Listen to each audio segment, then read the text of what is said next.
Good evening, everybody, and welcome to episode 49 of Radio Europa. So today it's just myself and Laura. Hi, Laura. Hey, how are you? Yeah, not bad, thanks. What about you? Yeah, not bad. I'm a little bit tired, but yeah, I'm ready to talk about these issues. Yeah, me too. Me too. So today, as you can see in the title, we're going to talk about the captain of a German migrant rescue ship who has been arrested in Italy.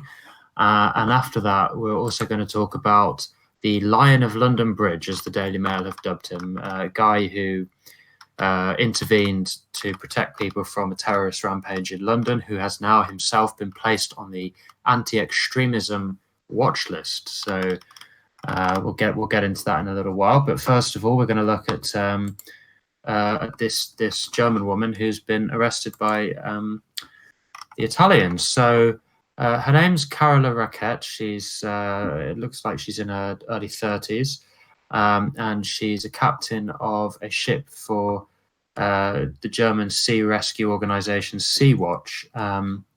So it's just one of these, it's typical NGO type organization that ferries migrants from North Africa to Europe. And the Italians wouldn't let her ship dock, quite rightly, because she was trying to bring in illegal immigrants. She picked up 53 migrants off the Mediterranean coast, off the coast of Libya in the Mediterranean Sea on June 12th. And on the 29th of June, so last Saturday, she docked without authorization in Italy because, according to her, the passengers were exhausted. And on docking, she was arrested by the Italian authorities, which has sparked something of a diplomatic outrage. Salvini posted a video on Twitter saying that the German government should be ashamed of themselves for not taking responsibility for this. In return, there's some German politicians, notably the president, have kind of, and Heiko Maas, the foreign minister, have said that they're basically demanding the release of this criminal. So yeah, it's kind of hotting up between the two old allies. So I guess I've kind of summed it up. I've kind of done all the talking on that one. But what are your initial thoughts on this one, Laura? Yeah, well, it's been kind of entertaining because Salvini, in true Salvini fashion, just isn't taking any rubbish at all. And he's been all over Twitter tweeting about it. So if you want to keep up with what's going on on Italy, even before the newspapers report it, just look at his Twitter. So he said, what was the tweet that he said that was really funny? So he was getting a load of abuse basically from German politicians, because they're saying you've arrested this German woman and you can't arrest her when she's saving lives, even though she endangered some Italian police officers' lives by crashing into their ship when they tried to block her. She's picking up illegal migrants, so she's breaking the law. The Germans want to get her back and say she shouldn't be prosecuted, but Salvini's saying, no, we told you what was going to happen, you broke the law. So they're all giving him all this abuse, saying, in fact, I've got some tweets, they're all saying, like, I won't tell you again, and they're saying things like, it must end in her release, and those who save human lives can't be criminals. Italy is a founding state of the European Union. We expect a country like Italy to handle such a case differently. And Salvini's just responded by saying, we ask the German president to take care of what is happening in Germany and perhaps to invite his fellow citizens to avoid breaking Italian laws.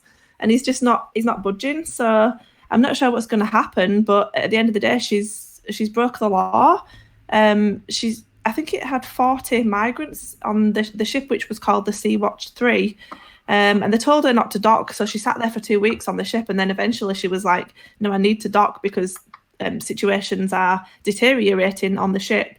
So she docked, she crashed into an Italian police ship, and they've arrested her.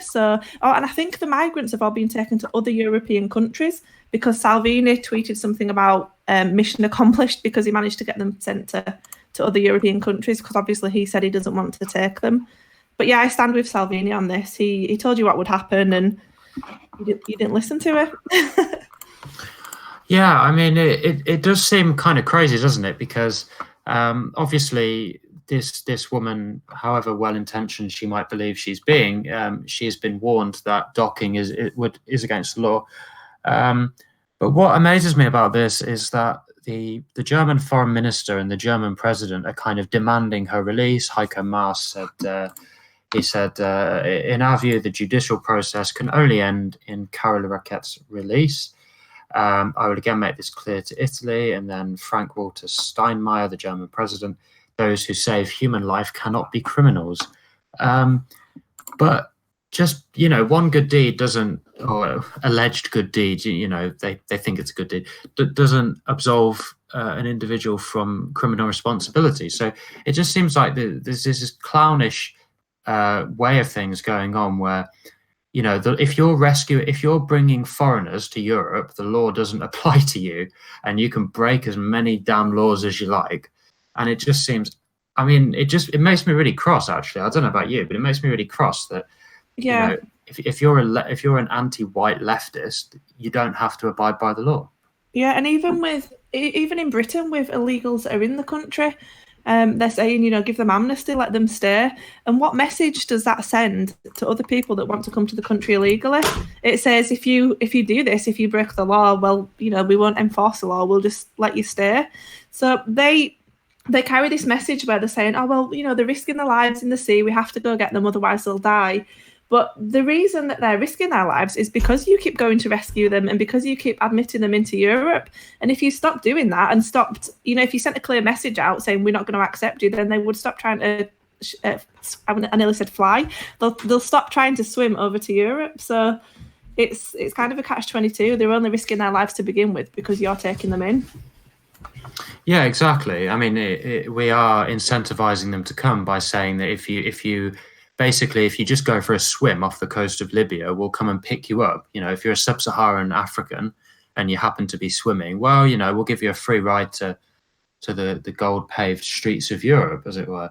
And it just seems so ridiculous, because I think that's another thing that people don't realize. So they see the headline, migrants rescued in the Mediterranean, and they think, oh, they were stranded in the middle of the sea. But actually, the average distance from the Libyan coast that these migrants are picked up is something like 8 nautical miles. They basically just put together a wooden ship raft that'll get them a few miles and then fall apart. Yeah. And then there's all these NGOs just sort of with their radars on, oh, more immigrants, come to us, we'll take you to Europe. It's crazy. Yeah, and I don't know if our IT guy who's behind the scenes can get an image up. I don't know if he can find it quick enough, but you can actually get a map of where migrants were picked up in the sea. And some of it's like they're on the beach. They haven't even left the country. So we have these illegal NGOs. Many of them are funded by people like George Soros, and they're literally going to their coast, picking them up and bringing them to Europe.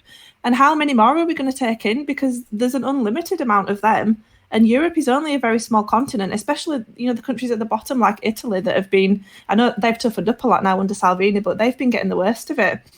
How many more are we going to take? We can't just keep saying, if you break the law and come over, we'll rescue you because we're nice people. We need to draw a line under it at some point. Yeah, you're right about where they're picked up. The crazy thing is these people are still in Libyan waters. They're in African waters. So, but again, you're right about, at what point do the liberals draw the line? Because if you look at sub-Saharan Africa, I don't know the exact figure, but because these people, they're not Arabs, they're not coming from Libya and Tunisia, they're coming from, well, look at them, they're sub-Saharan Africans, and there's hundreds of millions in that category that live in very poor, very poorly managed and poorly governed countries in that part of the world. Their governments aren't interested in keeping them in.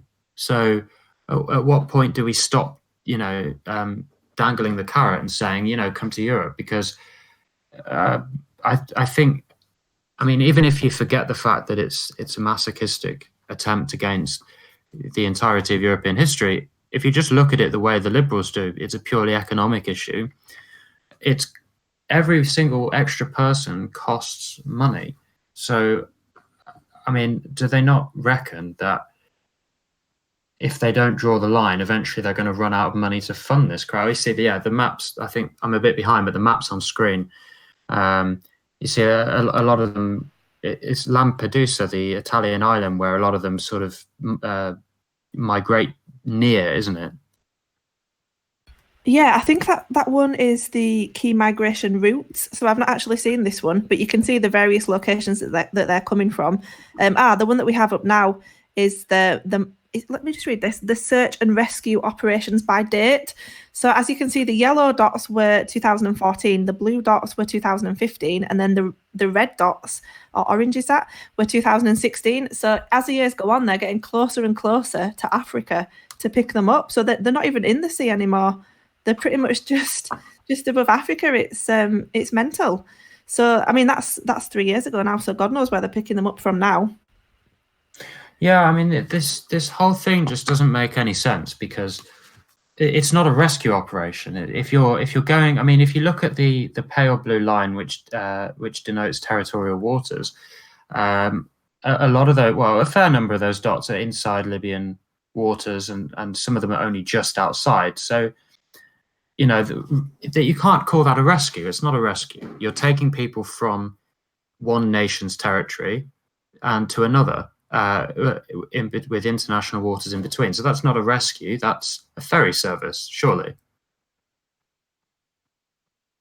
I think, yeah, we've just got we've had another video on screen. Yeah, a fishing boat towing a little raft. It's just crazy. Yeah, and I remember, I think it was 2 years ago, even the United Nations, and we know how terrible they are, they revealed that, was it 7 out of 10 or 8 out of 10 migrants crossing the Mediterranean weren't refugees, they were just economic migrants. And obviously they're slavers, black slavers in Libya, selling people. I just think there's so many dodgy stuff. They're all saving up the money and stuff and giving it to these illegal, they're running these illegal shuttle systems, and they're just paying to come over to Europe. So they're not even refugees. That's the main thing. I actually don't mind taking in some refugees. I think I'd keep them separately from the majority of the continent, but the majority of the country, sorry. But I wouldn't give them permanent citizenship. I'd say you can stay here while there's a war going on, and then you're going back to Syria. But these aren't even refugees. And as I said before, how many are we going to let come in? Is it everyone that can afford to get into the sea is allowed to come to Europe? Well, it does seem that way, doesn't it? Before we carry on with this, I just want to read out a super chat that we got from Das Pooch, donated some euros and said, "You guys rock, keep up the great work." Thank you very much, and thank you for your kind donation. Thank you. But back to the matter at hand. Yeah, I mean, it's just I could probably go on about this all day, but I mean, it is just it is absolutely insane. And the problem with I mean, you're right, the UN just said then they're economic migrants, but then the governments, and in the migration pact as well, in fact, they just changed the definition of a refugee. So you can be an economic refugee, you can be a climate refugee, basically if your country is a bit too hot for you. And also, let's be honest, the first world, so Europe and Japan and other Western countries, is a lot better than the situations that they've created for themselves in their home countries. So can you be a refugee if you just say, I want a better life, I want to go to a first world country and get away from these slums, just because your country's rubbish? Are you allowed to be a refugee because of that? How far are we going to go? Yeah, and as well, I think a lot of these people need to ask themselves, well, why is, I know the left have this weird esoteric colonial argument, but generally speaking, countries are rubbish because the people that live in them have made them that way. So, I mean, what do they expect is going to happen if we bring them all here? Surely our countries will just end up like, well, pick any one of these banana republics, and you've got your mold, really. Well, that's what is happening, isn't it? If you look at places like London, and in Sweden, there's, I think it's something like 60 vulnerable areas. It actually reduced by 1 this year from last year. So I think there were 61 vulnerable areas last year. There's now 60, but it's gone up from something like 55 the year before that, and then 50 the year before that. And these vulnerable areas, they're basically no-go zones. The police don't like to go in them. They're heavily migrant populated. So if you looked at the maps and it was like a heat map, where the migrants are is where these vulnerable areas are, and they're turning them into just awful cities. And I don't know what they expect. I mean, they're doing it on purpose, aren't they? We can't say this is an accident, but yeah, it's just awful. Yeah, I think the thing that's worrying about this case as well is that there was talk in Germany of using the European Union to kind of basically force Italy to either release this criminal migrant ship NGO captain, or to force them to allow ships to dock or something like that. And it's great that Italy have somebody like Salvini, but whilst the majority of liberal Europe, so say, it has its way, I worry that in future it won't be up to Salvini, and they'll give the NGOs, to borrow a phrase from a British politician, they'll give them political top cover to continue their criminal smuggling operations, and in future maybe the Italian police won't be able to do anything. That is a really concerning prospect, in my opinion.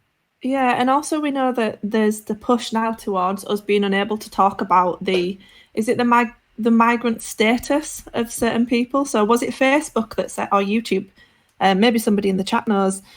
Facebook or YouTube, I think it was Facebook, are saying that one of the things that you're not allowed to talk about is the status of migrants. So you're not allowed to say, well, that person's an illegal migrant, they shouldn't be here. They're basically pushing for this whole migration is a human right thing, and saying that you're not allowed to criticise people who aren't here legally, which is just mental, isn't it? And then in Britain with the hate speech laws as well, you can criticise people based on, is it race, religion, gender, disability, sexual orientation? Are they going to put like migration status into that as well? Because I kind of feel like that's where it's heading.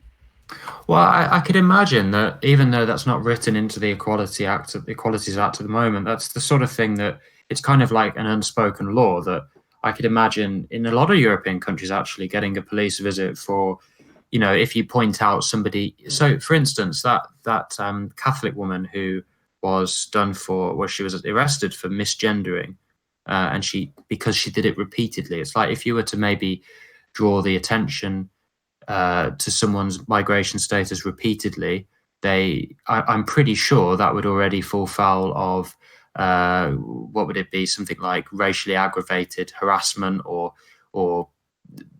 whatever term they would use. But I'm pretty sure that would already be a protected category. So, make the most of these shows, folks, because in future we might not even be able to tell you that they're illegals. So, we'll follow the progress on that one, I suppose, and also on this German ship captain, because as the article in the Telegraph says, she's not expected to get a custodial sentence, which is a shame. But it should be sorry? She'll just go and do it again if she gets out, because now she knows that she's allowed to do it. So, yeah.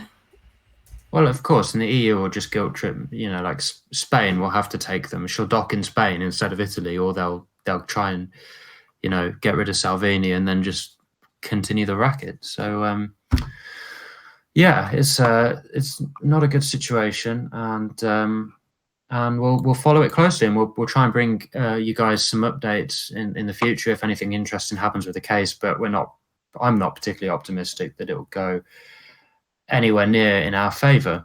Anything else you want to say on this case, or should we move on? No, I think we're okay to move on. Okay, I think we're just going to read out another super chat, which was from Magic Beans, donated a few euros and said magic beans means magic beanstalk. Well, thank you, Mr. Beans. So our next story is on the Line of London Bridge, a man named Roy Lana.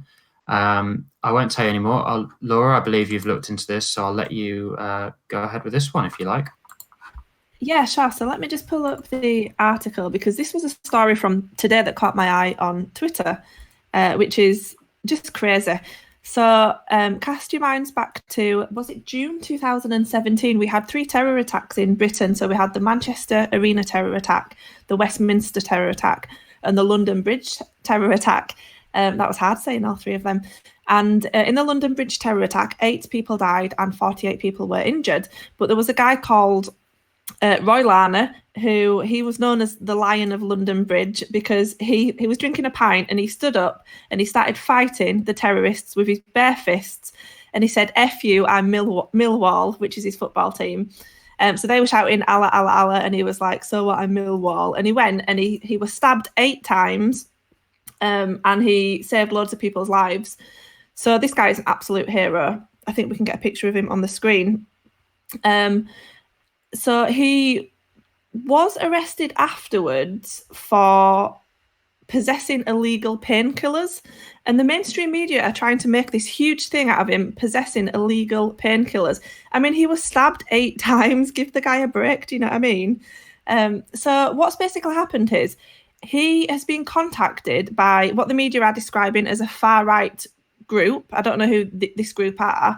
And apparently because they're anti-Islam, I've got no more information about who they are, Roy Larner has basically been put on the anti-terror watch list, and he's been told that he has to go through a de-radicalisation process. So all he's done is been contacted by this, I don't know who they are, but the media is just saying a far-right anti-Islam group. It could be anyone. If anyone's got any more information, feel free to share it with us. But he's just been contacted by them. He said that he's not political at all, but he's been put on this anti-terror watch list. So they can't watch the 30,000 radical Islamists that are in Britain because they don't have enough staff to do it.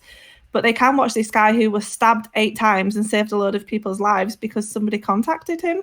So that's just the clown world personified, isn't it? Yeah, I mean, what's quite incredible about this is they're not even saying... I mean, what they're basically saying is we're worried that you're going to be radicalized by reality. So you're going to be radicalized because we brought terrorists into your country. It might make you upset. So therefore, you must be watched by the police. I just find that incredible. It's just shocking. Especially, you think they would afford something somewhat more dignity to somebody who is a hero, because at the end of the day, like you said, he was stabbed a number of times trying to intervene against multiple armed terrorists. So you would think, at the very least, they would afford him a little more dignity. But yeah, it's really sad, isn't it? Yeah, I mean, apparently they were trying to get some award, or is it a St. George's Cross, the one that we have for heroes? Yeah, it's a George Cross, which is the highest distinction for civilians. Yeah. Yeah, I don't think he got it, because in the newspaper it says that people were campaigning to get him it, but then it doesn't say that he got it. But he's an absolute hero. We need to build a statue of him or something. He had 80 stitches and he was in hospital for 12 days. I mean, I'm going to be controversial and say if he is anti-Islam, then there's a pretty good reason that he is. Do you know what I mean? I kind of understand his issues there, to say that he was stabbed 8 times and he watched people be murdered in front of him. But yeah, I mean, just the way that the government are treating him is just disgusting. We build all these statues and have all these days to celebrate all kinds of people in Britain, but then an actual hero gets watched by authorities for being radicalized. It's just mental. Yeah, I mean, it seems like it's the latest in a long string of crazy actions by the government against people trying to do something positive. I mean, I'll never forget reading about how the father of one of the girls who was groomed by Asian gangs in the north was arrested for reporting it, or when he tried to, he went to the police station and said, "Why aren't you doing anything?" And they arrested him. And it's very reminiscent of that, that they kind of persecute the people who are trying to do the right thing. I mean, I'm not a fan of this whole class argument. I'm not a fan of working class populism either, but I do feel like if this guy was a middle class liberal, middle class white liberal, and he was part of the kind of cosmopolitan way of things, in other words, someone that the political class like, he would probably have had far more attention. They wouldn't be treating him with such indignity, and he would have maybe got his heroic distinction as well. I don't know what you think about that, but it just seems that way to me. Yeah, I think Britain's very divided by class. If you look at the working class and the middle class, and the middle class are favoritised and treated completely better. And I'm saying this as somebody who's from a working class background, but I think with my salary and job now, I'm probably officially middle class, but I still feel working class. But I always think about, do you remember Madeleine McCann and her parents and how they just completely got away with everything and all the money and the attention and everything? And then I don't know if you remember a little girl in Yorkshire called Shannon Matthews who went missing as well. Karen Matthews was her mum. And just the differences in treatment between Madeleine McCann's parents and Karen Matthews, who was from a working class background, it was just so obvious, the way that they got treated. But yeah, I agree that this guy is just, I mean, he's obviously a football fan and he was out with his mates having a few pints and stuff. He probably is from a working class background. Yeah. Yeah, I mean, he would be, I guess, because I mean, I don't mean to be stereotypical, but I guess Millwall fans kind of have that association. They are overwhelmingly working class and they're kind of a bit rough and ready. But at the same time, I mean, what a lot of the political class don't appreciate is that the middle class soy boys that they would favoritize would not be the type of temperament to intervene in a terrorist attack. They would run away. They would run and hide, and they would probably wet their pants. They wouldn't dream of intervening. The only kind of people that are going to intervene are those types of working class people who have perhaps not a polished sense of social graces, but they do have an instinctive psychological mechanism of right and wrong and of honor and dishonor, perhaps. And are prepared to put themselves in harm's way. I mean, it's why the overwhelming majority of soldiers are from a working class background. They're not middle class soy boys for that very same reason. So, I think, notwithstanding the guy's persecution by the Prevent organization, I think that generally speaking, the political class should offer him a little more respect. Yeah, and I'm just reading the article. So it's Prevent that he's been added to. So the audience and yourself are probably familiar with Prevent. Those are the guys that come knocking at your door if you tweet too many edgy memes or anti-Islam stuff. So I don't know what this program is that he has to go through, but it's to de-radicalize him. And it says that he was added because people in the quote-unquote far right who were anti-Islam had contacted Roy because of his role stopping the terrorist incident. So I don't know, it's kind of a bit murky with the information that it's sharing, but yeah, I'm not really sure what else to add about it, but it's just crazy. And the fact that people like Stephen Lawrence as well get become a saint and get a Stephen Lawrence Day because he was killed, but then this guy is an actual hero and saves many people's lives and he doesn't get anything. No, and I mean, it's not his community that's getting injections of cash from the government. It's the black communities that are implicated in the knife crime epidemic in London, and that's not a hate thought. That's official statistics from the Daily Telegraph that the overwhelming majority of knife crime suspects are indeed black males. But it's their communities, the criminal community, the communities that produce those violent criminals that are getting the money. It's not the community of that produce heroes that intervene in terrorist attacks. So the priorities of people are so skewed on this. It's quite shocking, really. But I don't know what else to say about it, really, other than it's not a good case. Yeah, it's just one of those cases that it's important to highlight, I think, just to show that the government really are kind of worried about people talking about mass immigration, demographic replacement, Islam, stuff like that. I really do think they want to kind of silence any criticism of it at all. And this guy is probably one of the top guys in the country who have a reason to be against Islam.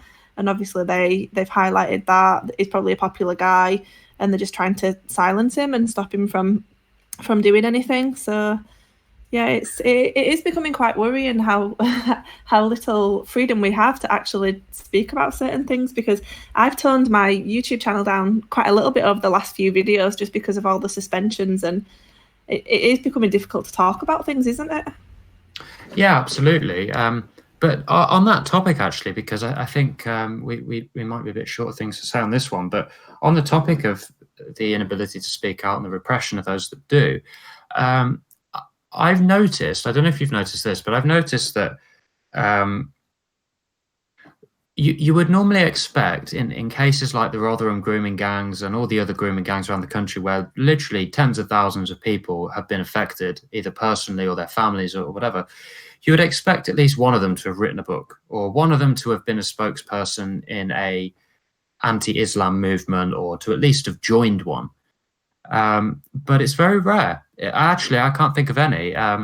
And I get the impression that people, working class people that get, well, working class white people, should I say, that are on the front line of the diversity, as it were, I can't help but think there is some kind of conspiracy of silence, because I haven't seen a single book written by the mother of a girl who was groomed, or I haven't seen a ghostwritten book or anything like that. I haven't seen anything, and it just seems like a conspiracy. Yeah, I think we've spoken about this before, but it might have been quite a while ago. Yeah. Because when there's a terror attack, they always wheel out the family member of the victim that says, "I forgive the terrorist," don't they? They always wheel out that one person, and I just want to shake them and say, "What the hell are you thinking?" But they never give a platform to the person who says, "Do you know what? 35 people have been killed this year. What are we going to do about this? I'm really annoyed." They never give that person a platform at all. And you don't hear anything about it, do you? So I think the last time we spoke about it, we wondered if maybe the government had some sort of contact with the families of terror victims and said to them, "This is what you can say, this is what you can't say." And maybe they've said, "We don't want to stir up trouble in the country, we don't want people to retaliate." Maybe that's a line that they've gone down. But if something happened to one of my family members, believe me, I would be talking about it. So yeah, it does make you wonder why everyone's so silent about it.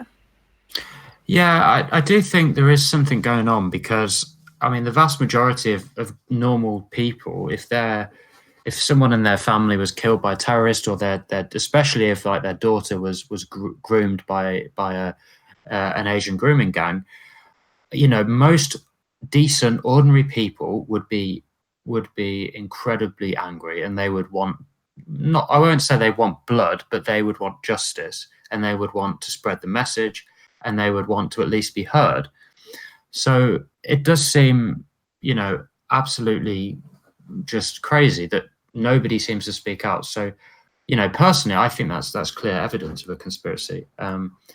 But I think someone in the chat has just recommended that we go over the Rotherham Independent CSE inquiry. I mean, that might be something we could do in the future. Yeah, definitely. Yeah, I'm up for that. Yeah, it might be interesting to do. And I mean, I'd also say to people in the audience, especially if you're British and you know anyone who's been involved in these things, you know, does anybody know anything? Has anybody heard about families being silenced or visited by the censors, as it were? Because I'd really love to know, and it'd be something we could talk about, unless we're visited next. But it would be something we could talk about. It'd be really interesting. What I think. There were some girls that I went to school with that were involved in the Leeds rape gang scandal. So oh, really? I'm not really in touch with them anymore because I deleted my Facebook a couple of years ago. So do you know when you delete your Facebook and you lose contact with all your old school friends and colleagues and stuff? But I wonder if I could get in touch with them. Yeah, I mean, without wanting to get too personal, because I know we haven't spoke about this before. You know, were they kind of like victims, or did they know people who were, or? Yeah, they were victims. Yeah, and also some of my sister's friends, because my sister's 2 years younger than me, so some of her friends as well were involved in it. Because in Yorkshire we had Rotherham, Sheffield, Bradford, Leeds, and Huddersfield. So there were thousands and thousands of victims, and that's just the tip of the iceberg. That's just what the media tell you. So I think it was the Mirror that said potentially up to 1 million young girls have been affected in one way or another. Obviously, that doesn't mean 1 million girls have been raped, but you know, have been in contact with these groomers and stuff. So yeah, the scale is very, very high. There's a lot of it going on. Yeah, and the rot goes right to the top. I mean, I remember Lord Ahmed. I think his name is. I mean, you couldn't get any more stereotypical, but this is somebody at the very top of the British establishment who is in trouble with the police for historic grooming cases. So, it really is. I think what we know about is the tip of the iceberg, and I think there is some serious suppression of information. I mean, actually, just thinking about it as we're talking about it, it would be astounding if there wasn't, because otherwise we'd have heard a lot more. So, we really need to maybe go over that in one episode and see what we can dig up. I think it'd be really interesting to do. I guess we've spoken about the Lion of London Bridge.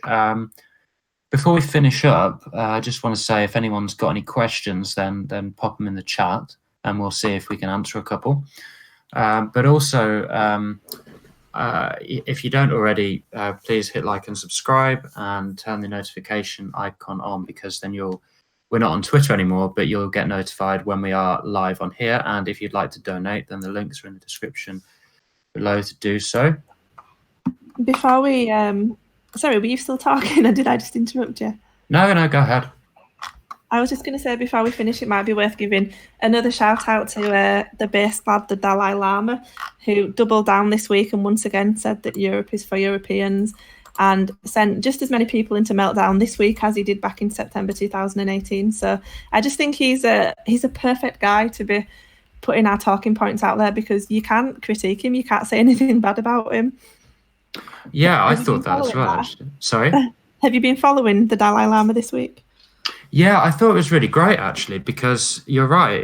The left, their kind of NPC brains just short circuit, because they don't know, well, we can't call him a white supremacist. What do we do?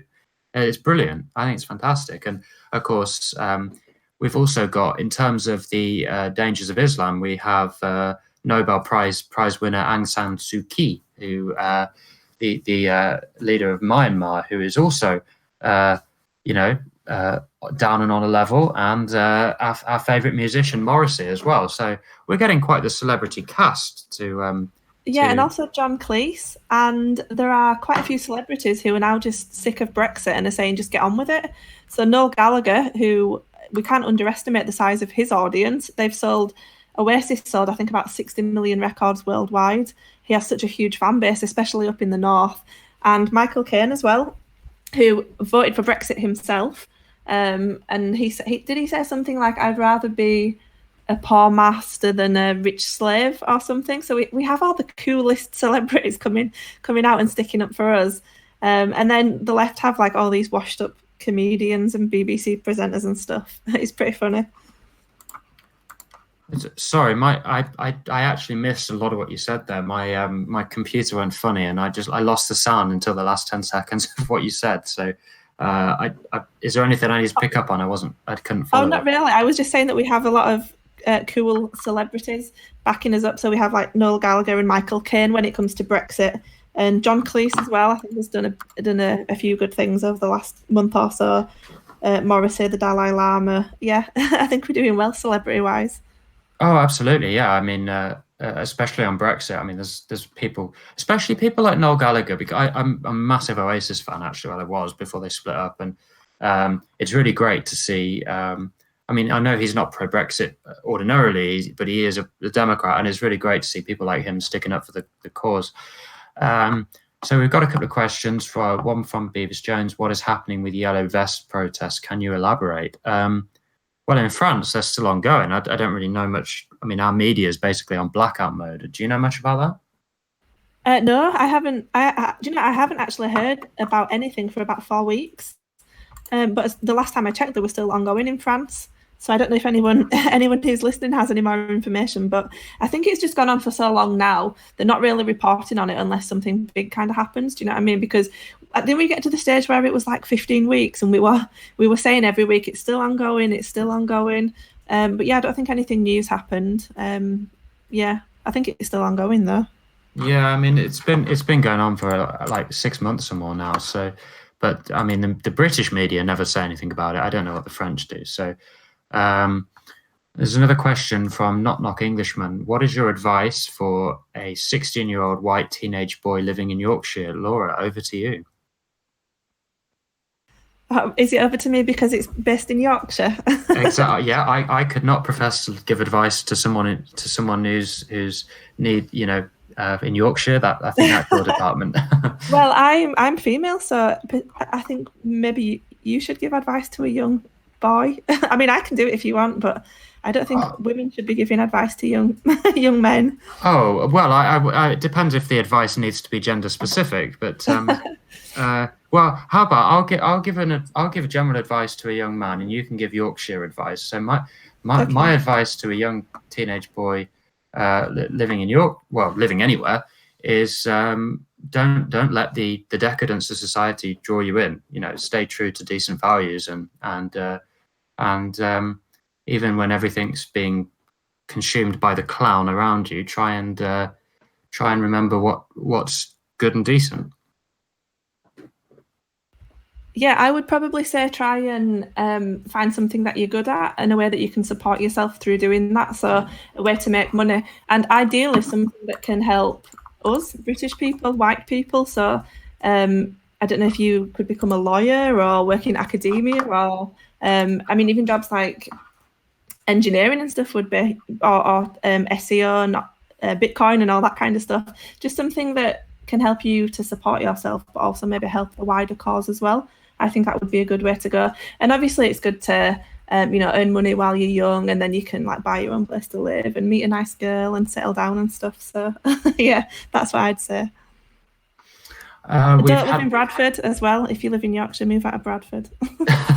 Yeah, well, sound advice, I would say. We've had another super chat from T Train, donated a few euros and said, "Milky." Thanks, I guess. Before we finish up, I mean, it doesn't seem to be any more questions. So, is there anything you want to add to anything that we've spoken about, or? No, not really. I've just uploaded a video to my personal channel about the Dalai Lama and the BBC correspondent who has now blocked me on Twitter because she was saying that it's okay for Europe to become Muslim or African, but then she moved to the other side of the world, to India, to live among her own people because she wanted to be around her own people and customs and traditions and stuff. So I've just uploaded a video highlighting the hypocrisy of that. If anyone is interested in that topic, feel free to check that out, but that's it otherwise. Yeah, I'm going to check it out, actually. I haven't watched it yet, so I'm going to check that out later. But yeah, I guess, well, I hope everyone's enjoyed what we've spoken about. As I said before, if you do want to help us out, then please hit like and subscribe because it really helps our numbers. And if you would like to donate, then like I said before, the links are in the description below. We're entirely volunteer organization, and we don't take any money for ourselves, so everything goes back into rejuvenating the project. But otherwise, I guess we'll wrap up. That's all from us, and thanks everyone for listening, and thanks Laura for joining me. Thank you. Bye guys, stay safe. Cheers. Bye.